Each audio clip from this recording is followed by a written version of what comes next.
Afan mas ini ada auratnya gimana gitu. Udah nggak apa posting aja. Itu Ana lemesnya sekarang. Kalau dulu Ana mikir pertama kaget kenapa gitu kan. Kita kasih solusi. Rafiq Branding. Wah, ini Masya Allah. orang ini. Ini yang bisa dibilang agency atau logo maker terbaik dan nomor 1 di Jogja. Wah, Masya Allah. Enggak ya? Enggak terbaik. Oh iya, amin ya Allah. Oh ya amin. Iya Insya kan? Allah. Tapi orang-orang lucunya taunya Rafiq Branding itu adalah nama lo. Nah betul. Ya, ini kita Betul, kupas ya. Apakah memang Rafiq Branding ini adalah beliau yang bernama Rafiq Firmansyah Utama atau seperti apa? Nah, dan kita mau kupas juga sebenarnya banyak konten kreator yang logo maker gitu ya, pembuat logo, foto produk apa segala macem kebingungan sih bagaimana cara nyari referensi logo yang ujung-ujungnya juga bisa muasin klien. Betul. Nah ini kan katanya lu punya banking banyak banget nih referensinya nih. Ya Masya Allah. Kita kupas habis-habisan gimana nih ya? Siap Insya Allah. Rafiq tuh nama lu bukan sih? Bukan bang. Nah bukan nih, Bukan, kalau gue bukan. mungkin udah tahu. Rizky Abu Taslim. Nah, Tapi nama banyak juga yang Rizky. nanya ke gue juga kayak gitu. Bang, lu kenal sama Rafiq gak? Gue bingung. Gue tuh di radio juga sejujurnya punya bos namanya Rafiq. Oke. Gue notisnya ke situ. Oke. Rafiq bos gue dulu di Root gitu kan, di salah satu radio. Hah? Makin gak nyambung tuh. Ya kan, nah kayak gitu-gitu. Maksudnya kenapa sih kayak gitu-gitu tuh? Emang sengaja namanya Rafiq? Iya, jadi kebanyakan calon klien pun ngiranya kita orangnya namanya Rafiq gitu. Jadi sampai panggilnya Mas Rafiq. Ngiranya nama orang. Padahal bukan nama anak lo juga ya? Bukan, ada yang ngira gitu juga. Ada yang ngira, "Bang, itu anak lo namanya Rafiq ya?" Bukan gitu. Bukan. Oke. Jadi kita ambil nama Rafiq itu kan konsepnya Ana sendiri tuh pengen ini, Bang, punya visi. Oke. Kalau dulu sebelum ngaji lah ya, Ana punya visi pengen bisa ngebantu UMKM Oke. itu bisa bersaing secara global. Nah, kemudian ternyata banyak pelanggaran syariat yang nanti insya Allah Ana ceritakan ya. Oke. Yang kita lakukan dulu di agensi yang lama, kemudian alhamdulillah Allah perkenalkan dengan agama yang luar biasa ini, Masya Allah. Kita mulai belajar dikit-dikit, terus kemudian banyak insight-insight yang masuk dan sebagainya. Akhirnya kita cari nama yang sekiranya lebih kelihatan Islami. Nah, pada saat itu kita cari di Google tuh. Oh Cari gitu, di Google. jadi nama agensi Islami. Bukan gitu juga. Bukan gitu. Nama bayi sih biasanya keluar tuh. Nama Mungkin bayi. gara-gara Nama itu bayi. kenapa dikira Oh, iya? anak kan? Kan biasanya nama bayi Arab gitu kan. Iya. Nah, mungkin Arabnya bukan Arab yang real ya. Oke. Karena biasa Arab kiasan atau mungkin Arab India seperti itu arahnya. Kita cari namanya teman atau pendamping. Nah, di situ muncullah kata Rafiq tadi. Jadi kenapa namanya Rafiq Branding tuh pendamping branding yang mendampingi para pengusaha muslim untuk membrandingkan usahanya, kurang lebih kayak gitu. Oh ya, nice, Jadi, Masya arahnya ke Allah. situ. Bagus namanya, Masya Allah. Itu Oke. dari website nama bayi sih kalau nggak salah dulu mungkin ya. Oh Jadi- gitu. Jadi ada nama Jadi nama-nama bayi Islami gitu loh. bener-bener RAFEEQ. Oh enggak. Dia Itu tulisannya tuh- RAFEQ biasa. Iya, RA atau mungkin RO, Rafiq gitu. Oke. Kalau bahasa Arabnya kan Rafiq, Iya, Rafiq Rafiq. gitu kan. Hmm. Cuman kita pengen agak semacam agak English dikit kali ya. Oh, gitu. Jadi kita Iya. RAFEEQ gitu. Oh, gue pikir biar agak dangdut dikit. Enggak, contohnya mungkin penyanyi Arafik kan ada juga tuh. Iya. Gue pikir ke situ enggak Itu ya? kalau orang lama tahu. Orang zaman sekarang kayaknya Gue tua dong. Tapi gini, tadi lu sebut mention agensi lama. Ya. Artinya lu juga pemain lama juga di dunia agensi, terutama untuk branding. Enggak lama-lama banget sih, Bang. Mulai 2013-an lah. Mulai mencoba masuk ke dunia itu. Ya apa? Bareng sama siapa? Bareng sama teman-teman anak adik angkatan kampus gitu. Jadi pada awalnya kan Ana punya usaha sendiri itu dari tahun 2010. Oke. Kemudian kita coba gonta-ganti usaha. Kebetulan ada sempat bangkrut ya kan, salah manajemen dan sebagainya, biasa lah. Itu hijrah. Pas awal-awal hijrah. Belum hijrah. Waktu itu sudah kenal dengan agama yang benar gitu. Oke. Cuman kita masih futur kayak gitu kan. Kita masih belum banyak kajian dan sebagainya. Terus kemudian ada kebutuhan di situ. Jadi ada teman-teman yang usahanya itu butuh bantuan. Dan ternyata datang ke kantor Ana ngobrol-ngobrol. Oke. Kemudian omsetnya naik, besoknya cerita. Wah. Dan terus gitu, akhirnya ketagihan. Apa yang diobrolin? Tentang bisnisnya. Jadi sampai ada punya teman dari Bandung datang, Mas Rizky ini ada teman mau ketemu, mau buka bisnis es krim di Jogja. Nah kira-kira gimana mas strategi marketing dan sebagainya? Oh, lu pakai insight yang sebelumnya ada di agensi ilmu-ilmunya. Sebelum itu belum ada agensi malahan. Kita masih. Lalu jawab apaan di situ? Kok tiba-tiba di besok-besoknya naik? Dukun lo? Anak kan belajar workshop dan sebagainya. Oh, kirain nggak boleh, kira lu dukun. Kagak. Jadi anak belajar tentang marketing dan sebagainya tuh. Nah kemudian mereka tuh nggak pada belajar, entah itu workshop ataupun bukunya. Dan di situ akhirnya anak ngasih insight dan sebagainya. Dan ternyata mereka prakteknya lebih serius daripada yang anak prakteknya sendiri. Jadi usaha anak tuh malah nggak jalan, bukan nggak jalan ya, kurang berkembang. Tapi anak banyak ngobrol sama teman-teman tadi yang akhirnya mereka action dan mereka lebih berkembang daripada usaha anak gitu. Nah di situ anak mikir tuh, ini ada nggak sih bisa ngasilin duit gitu ngobrol-ngobrol kayak gini gitu kan? Kita yang mikirin masalah mereka, kita pecahin masalah mereka praktek, alhamdulillah mereka Allah mudahkan dapat omset gitu kan. Dan ternyata ada setelah cari di internet namanya konsultan. Wah, berat banget konsultan ya. Jadi di situ mulai akhirnya kita ketemu dengan, dulu nggak pakai nama agensi bang. Dulu anak nggak kenal agensi. Siapa? Yang anak kenal itu konsepnya adalah business support lah. Kita bantu aja. Jadi kita nggak pakai nama agensi sama sekali. Dan memang dari awal udah di Jogja kan? Udah di Jogja itu. Memang ya udah Jogja aja, nggak pernah mungkin Bandung dulu, Jakarta dulu. Nggak, awalnya kita offline. Rafiq juga ada yang ngiranya Bandung juga kan? Nah, ngiranya dari Jakarta kalau nggak Bandung. Tuh, Jakarta kalau nggak Bandung. Gara-gara kita full digital dari awal. Jadi, hubungannya apaan? Emang orang Jogja nggak boleh main digital? Market kita kebanyakan tuh dari Jakarta bang. Kan kita kolaborasi dengan Paid Promo dan sebagainya itu. Maksud lo berarti orang-orang Jakarta lebih melek digital duluan gitu? Tolong ya orang-orang Jogja, adu domba. Entah kenapa tuh ya, kita mungkin lebih kenal di luar gitu. Iya. Mungkin sepakat sih. Kita ambil libronya Jakarta mungkin lebih apa ya? Lebih pengen aware duluan, pengen tahu. Betul. Ya kan, betul. Digital walaupun tanpa mengurangi rasa hormat yang ada di Jogja atau mungkin teman-teman yang lainnya ya. Kurang lebih sih gitu. Jadi dari situ baru itu mulai berpikiran untuk bantu-bantu teman-teman. Kalau dulu semuanya bang, dari mulai keuangan kita bantu, karena juga ada pengalaman di HRD dan sebagainya juga, atur karyawan, rekrutmen, menjadi full. Jadi pebisnis itu tinggal duduk aja, kita yang bantu operasionalnya. Ya, cuman konsultan dong. Iya kurang lebih sih, tapi kita juga jalankan. Kalau konsultan kan cuma ngasih ini doang, nggak terjun ke lapangan. Kita benar-benar terjun ke lapangan gitu. Kita rebranding, kemudian kita cetakin juga, ngatur shift karyawan, briefing, training dan sebagainya. Keuangan juga kita develop. Cuman dulu tuh nggak tahu caranya gimana. Maksudnya sistemnya seperti apa. Akhirnya kita boncos bang. Karena dulu sistemnya bagi hasil. Jadi kita sama si orang itu. Betul, dan itu kondisinya usahanya lagi turun gitu, belum punya income sama sekali. Jadi kita buat operasional malah nggak ada gitu. Nah, terus dia dapat apa? Apanya? Dia dapat exposure dari ilmu yang lo tuang. Nah, iya betul. Jadi kita waktu itu kan masih pakai Twitter bang, belum Instagram udah ada, tapi nggak diutamakan untuk alat promosi pada saat Tahun itu. berapa Twitter? Itu 2013-an. Oh iya, Twitter 2019 ya. 2009 sih. Waktu itu ada Twitter yang namanya Jogja Update. Jadi itu siapa? Itu orang Jogja gitu. Dia ngangkat gara-gara Merapi. Iya dong, gitu. Jogja Update ya Jogja dong. Anak nggak tahu nama yang punya bang. Iya benar. Jadi kurang lebih gitu. Jadi dia punya followers tuh banyak gitu kan si Twitter itu. Dan kita paid promo di situ. Dan ternyata masya Allah itu rame tuh mie ayam waktu itu kan. Cuman qadarullah nggak siap ternyata karyawannya. Udah setahun, tahun pertama dia rame. Alhamdulillah Allah mudahkan rame. Tahun keduanya sepi. Nah tahun ketiga dibantu sama Ana dan tim. Oke. Kemudian setelah dimulai digitalkan itu, alhamdulillah rame lagi bang. Cuman karyawannya pada nggak siap tuh.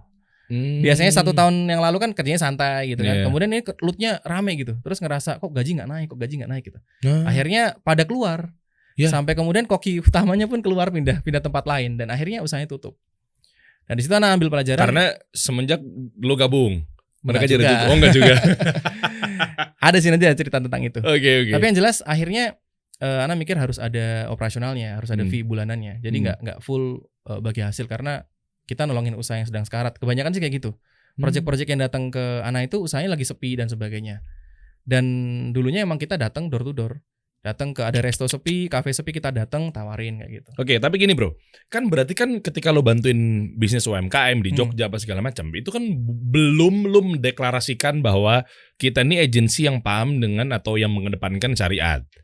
Belum. Oke ya. Oke. Akhirnya lo tahu syariat begini, tahu hukum halal haram gitu kan. Belajar tentunya sama guru-guru kita apa segala macam. Betul, Masya Allah. Ya tentunya yang guru-guru kita yang metode pembelajaran sesuai Quran dan Sunnah berdasarkan pemahaman para sahabat. Nah lalu begitu perubahan atau transisi itu, nah itu gimana tuh? Klien-kliennya udah biasa sama lo yang gayanya begini, ada musiknya. Ya kan gayanya mungkin cara berpromosinya ada perempuannya. Nah, Atau mungkin kalau animasi atau ilustrasi bukan faceless tapi Ya, full mukanya makhluk hidup. lengkap, makhluk hidup.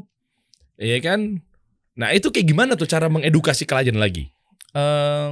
Waktu itu bisa dibilang Ana tuh nggak dakwah terang-terangan gitu. Jadi betul-betul hanya Ana yang tahu tentang Islam yang benar seperti apa. Oh, ngumpet-ngumpet. Iya, karena teman-teman yang lain belum ngaji. Dan Anda- harapannya kita bisa ngajak mereka. Sampai kemudian 2016 itu Ana chat dengan Bang Ori. Di Telegram. Ori. Nah, Masya Allah. Morian tuh. Ri. Kemarin gue teleponan sama dia 2 jam lebih tuh. Nah, Bang Ori tuh bilang, antum lebih baik keluar aja gitu. Langsung didawain. Langsung suruh keluar. Lu siapa, Ri? Kurang lebih gitu. Kenapa? Karena nggak bisa antum di situ terus katanya. Masya Allah. Karena antum harus cari lingkungan yang sesuai gitu katanya gitu. Ana egois dong, nggak percaya dong. Insya Allah Ana bisa bang gitu kan. Ana pengen 2 teman Ana ini partner ikut ngaji juga. Jadi pengennya sama mereka karena udah cocok banget gitu bang. Gerakannya udah kan antum tahu sendiri kalau udah klop sama seseorang kan susah nyari yang lain gitu kan. Pengennya sih sama 2 orang ini ikutan paham belajar tentang agama bareng-bareng. Terus kita bikin agensi yang syar'i gitu. Dulunya sih kayak gitu. Tapi qadarullah nggak jadi gitu. Akhirnya Kenapa? nggak bisa, nggak nyatu bang. Jadi pasti banyak bentroknya di internal. Nah, ini menarik nih. Artinya yang bentroknya itu adalah sama klien dong. Nggak sama internal. Jadi internal dia bikin acara seperti ini seperti itu. Kita bilang jangan gitu. Akhirnya nggak jadi satu bang. Ya ganti aja timnya. Kan partneran soalnya. Jadi bisa dibilang kayak syirkah gitulah modelnya. Oh, berarti lu lebih takut sama partner lu ketimbang syariat Allah. Bukan gitu bang. Oh, bukan. Ya mungkin dulunya gitu lah. Astagfirullahaladzim. Nah akhirnya gini. Akhirnya Allah tetapkan usaha Ana bubar waktu itu. Agensi Ana bubar. Terus kemudian cuman ada beberapa klien yang masih nempel sama Ana. Ada sekitar 2-3 klien lah. Okay. Dan itu kita kerjakan dengan tim yang mau ikut Ana. Dan timnya ini udah paham juga kurang lebih. Oh jangan ini jangan itu gitu. Cuman tetap aja klien ini udah permintaannya macam-macam bang. Nah kemudian padahal itu pengusaha muslim juga. Pengusaha muslim dan ketika Ana tanya, Afwan mas ini ada auratnya gimana gitu. Udah nggak apa posting aja. Itu Ana lemesnya sekarang. Kalau dulu Ana mikir pertama kaget, kenapa gitu kan? Kenapa segampang itu gitu? Padahal ya mohon maaf berjenggot juga gitu. Iya kan nggak jaminan. Nah ke situ juga. Kita ngiranya kan wah ini berjenggot muslim kan berarti kan kurang lebih tahu lah masalah syariat. Gue dulu waktu jadi di ISIS teroris juga jenggotan. Antum ISIS dulu. Iya, udah rahasia umum Jadi lah. pengen pulang. Udah dikunci kan pintu kan ya. Waduh. Kita jebak ya. Ini dokter juga nih enggak? Enggak, maksudnya kan itu nggak jadi jaminan. Ya oke lah. Nah. Secara zohir memang iya. Tapi kan ya, nah inilah kendala-kendala para konten kreator tuh kadang memang kesulitannya seperti itu ya. Betul. Ya kan, maksudnya coba gue dikubu di teman-teman muslim deh. Sehingga nanti ujung-ujungnya tuh sama klien bentrok. Ya kan. Terus dapat kliennya juga yang abu-abu. Karena ini ada aurat ya. Iya, dan itu Kayak gitu-gitu kan kadang kita rezeki ada Maisha gimana nih? betul. Itu pas itu belum nikah.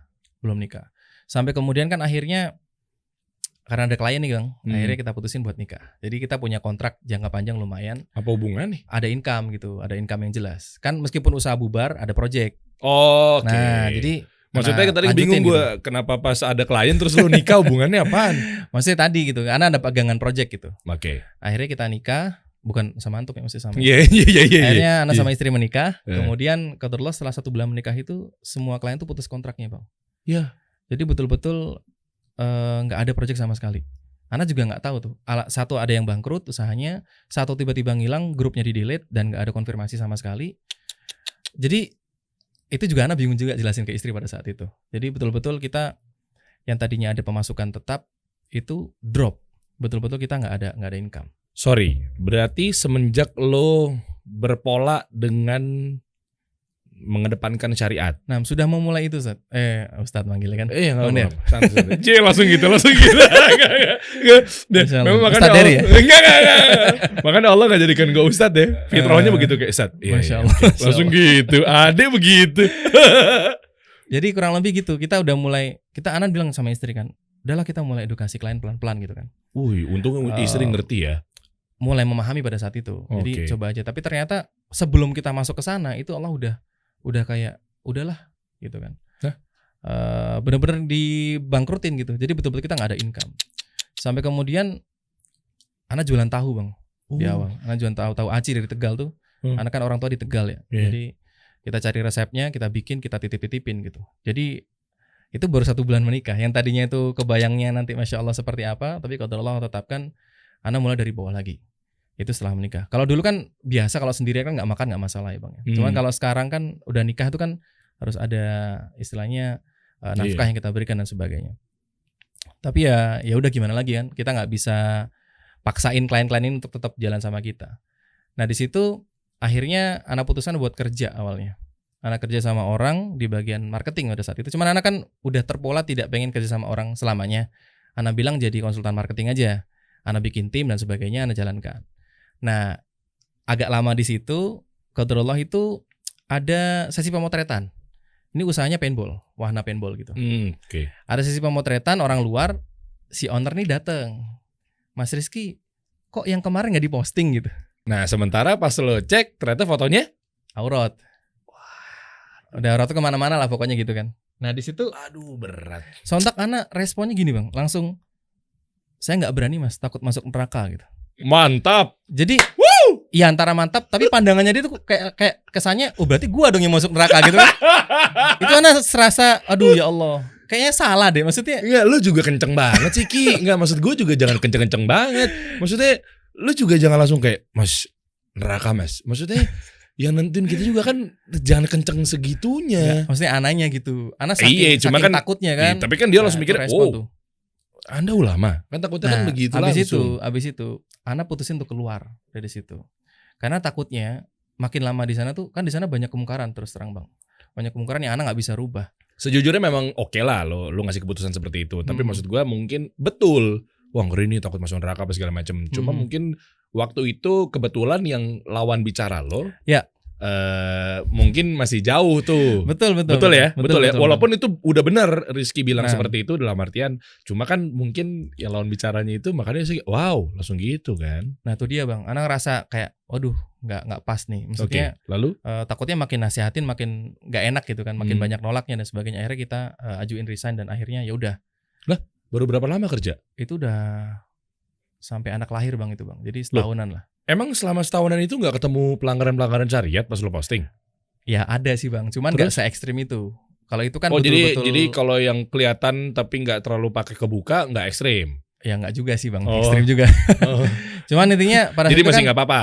Ya nggak juga, bukan nggak apa-apa. Tetap aja terlarang kan. Tapi mau nggak mau lo posting. Nah karena waktu itu kan emang nggak enaknya ikut orang kayak gitu bang. Jadi ada rules yang kita nggak bisa atur sedemikian rupa gitu. Dan akhirnya udahlah kita keluar.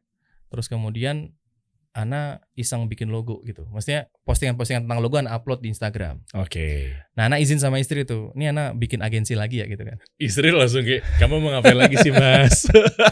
Ini ada gak? Ada. Tuh kan. Ntar kayak kemarin lagi ditinggal klien lagi gitu kan. Tuh maksudnya, iya. Yaudah kita mulai dari logo aja. Kalau kemarin kan proyeknya digital marketing dan sebagainya ya. Jadi, banyak, besar. Nah jadi proyeknya tuh yang semuanya gitu. Karena kita mulai dari awal.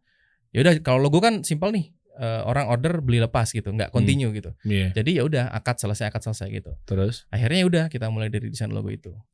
Nah kemudian nggak lama itu ada relasi lama bang itu ngontek Ana bang. Ada temannya relasi Ana ngontek, Mas Rizky bisa ketemu nggak? Ini saya ada proyek apartemen di Jogja. Pada saat itu kan kondisi lagi di bawah ya bang ya. Wah ini ada proyek baru nih masya Allah. Mantap. Akhirnya Ana datengin gitu bapaknya. Di salah satu jalan di kota Jogja itu emang ada apartemen yang mangkrak di situ kan. Udah lama nggak jalan, ini mau di rebranding lagi konsepnya. Itu pertama masuk ruangan udah kaget bang. Kenapa?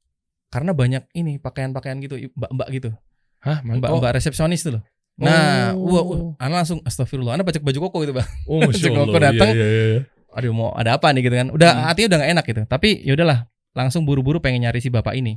Akhirnya di lobi suruh tunggu, kemudian ya alhamdulillah ketemu sama beliau sampaikan, Mas Rizky masya Allah nih saya udah tahajud nih 5 hari 5 malam itu nyari siapa yang bisa bantu keluarnya Mas Rizky gitu. Istikharah. Sampai gitu.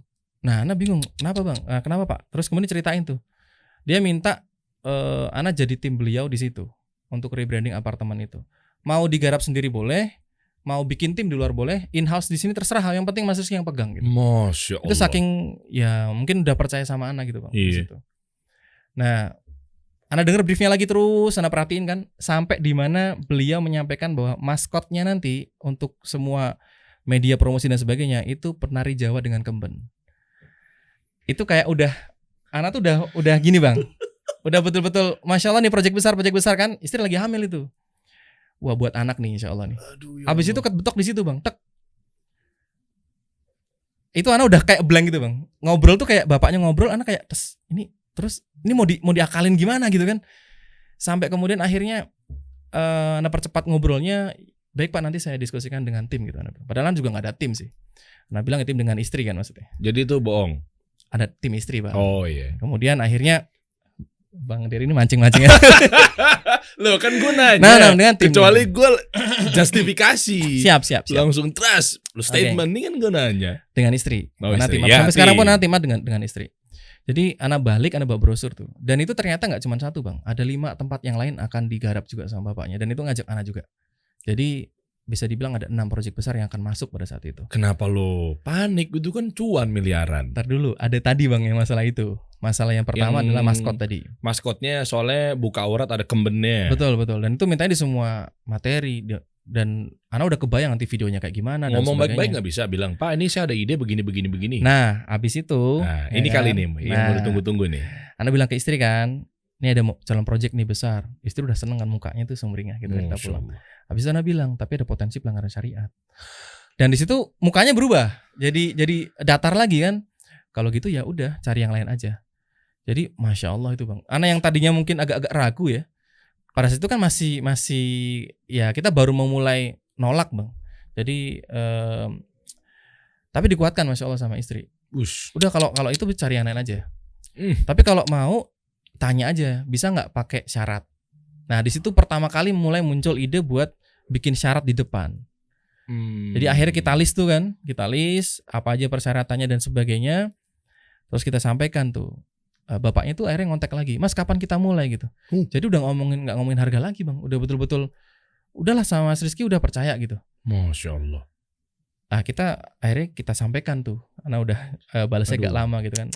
Mohon maaf Pak kalau misalkan mau kerjasama dengan saya insya Allah bisa bantu tapi syaratnya ini. 1, 2, 3, 4, 5 dan sebagainya itu.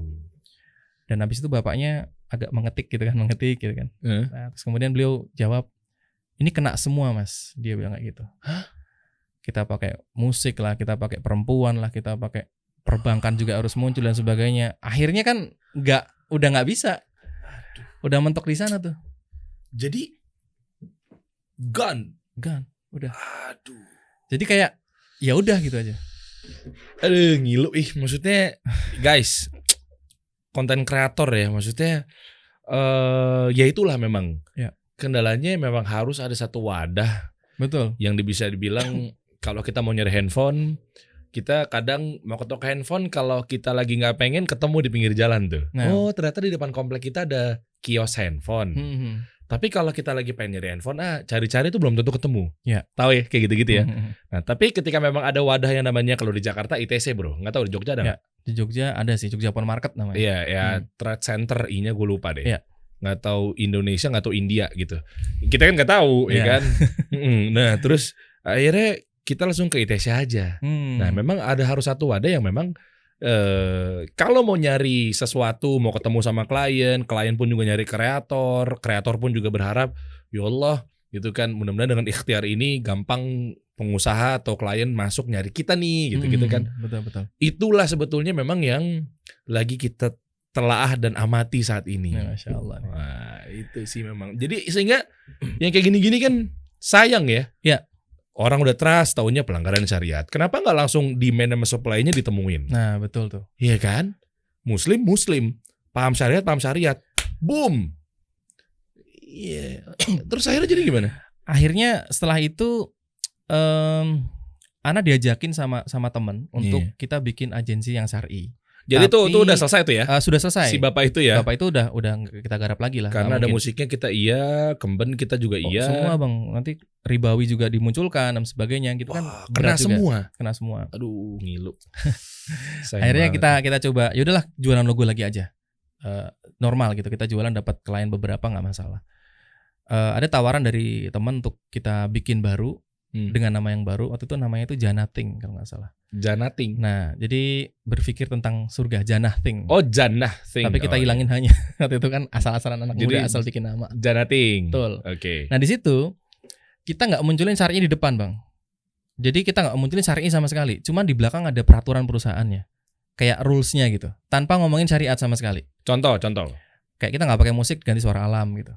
Tapi nggak kita jelasin kenapa. Oh, jadi ada masalah, kasih solusi. Ya, kasih solusi. Iya kan? Betul. Kasih solusi ini kan. Kasih solusi. Ada masalah, kasih solusi. Betul. Kita nggak pakai musik ya, tapi solusinya ya, ini. kurang lebih gitu. Itu kemudian bagus. ada kita nggak pakai perempuan dan sebagainya. Jadi kita nggak ngomongin. Solusinya? Waktu itu ya pokoknya nggak pakai perempuan gitu kan. Oh, kita nggak pakai model-model buka aurat. Jadi kita munculin yang perempuannya pakai jilbab. Enggak juga. Oh, enggak. Betul. Nanya. Ini kan nanya. Mancing lagi. Enggak, Bang, udah dari awal udah enggak kalau perempuan. Oke. Udah total. Waktu itu Ana berpartner sama temen yang belum ngaji, Bang. Tapi beliau mau ngikutin Ana. Oh, mantap. Tapi nggak mau ngomongin syariat. Dah? Yang ngomongnya rules aja gitu. Kreatif rules lah nyebutnya. Oh, sorry gue dengernya nggak mau peduli sama syariat. Enggak. Maksudnya peduli tapi nggak mau ditampilkan gitu. Ya, oke. Akhirnya kita dapat beberapa klien dengan cara yang sama, kita presentasi dan sebagainya. Di ending itu baru ada rulesnya. Nah, mayoritas klien tuh kita nggak ada yang deal, Bang. Entah karena itu atau bagaimana, wallahu alam, Ana nggak tahu. Cuman klien yang kita presentasi langsung itu ada resto yang itu bule semua isinya di Prawiro Taman atau mana gitu.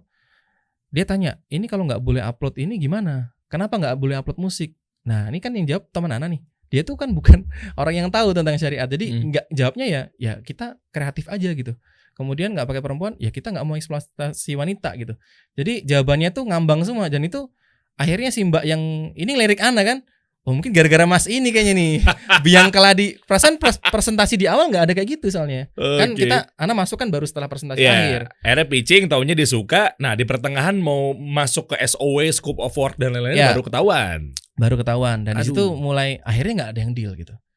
Wah ini nggak jalan ya. Udah gone lagi. Akhirnya Ana putuskan, udahlah Ana bilang di awal aja. Maksudnya declare. Ana harus declare gitu. Bukan karena kita so Islami ya, enggak sama sekali. Yang pertama tuh kita takut dapat project yang melanggar syariat. Yang kedua, udah sampai jauh-jauh, udah cocok, ketemu rules di belakang nggak jadi gitu. Nah, ini positif negatif. Ini penting sih ya. Kita bahas dikit ya. Ini dari sudut pandang gue lah. Memang dua-duanya nggak salah. Nggak declare nggak salah, declare pun juga nggak salah. Ada yang memang alus-alus, taunya di dalamnya itu tidak ada pelanggaran syariat. Iya. Ada juga yang declare di depan. Betul. Ya kan? Kayak misalnya kita bilang bahwa ini begini, no music, no ini apa segala macam. Dua-duanya sih sah-sah aja. Nah, cuma yang perlu diperhatikan kalau dari sudut pandang gue, misalnya sudut branding, marketing gitu ya. Kalau memang mau declare apa nggak declare, kalau udah declare udah nggak usah dibahas lah ya, udah ketahuan deh. Tapi kalau yang di kubu nggak declare atau nggak deklarasikan bahwa lo adalah satu agency atau kreator yang memang tanpa ada pelanggaran syariat, gitu kan?